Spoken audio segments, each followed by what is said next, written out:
আমরা যখন পরীক্ষায় চিটিং করি তখন যা হয়। হ্যাঁ, কিরে তুই কাঁদছিস কেন? আমি স্কুলে আজকে পরীক্ষায় চিটিং করতে গিয়ে ধরা পড়ে গেছি। ম্যাম গার্জেন কল করেছে, তোমাকে যেতে বলেছে। তোর গার্জেন কল হয়েছে, তাও আবার চিটিং করার জন্য? তোর বাবা আজকে আসুক, আজকে তোর মজা দেখাবো, দাঁড়া। মা একবারের জন্য প্লিজ চলো, এবারের মতো আর কোনোদিন গার্জেন কল হবে না, আমি বলে দিচ্ছি। কি আমি যাব? আমি তো যাবই না, তোর বাবাকেও যেতে দেবো না।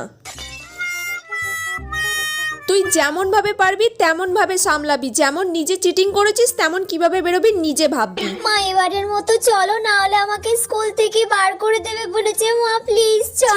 ছাড়িয়ে দেবে, বিয়ে করে নিবি। আমি ভালো ছেলে দেখে দেবো, বিয়ে করে নিবি।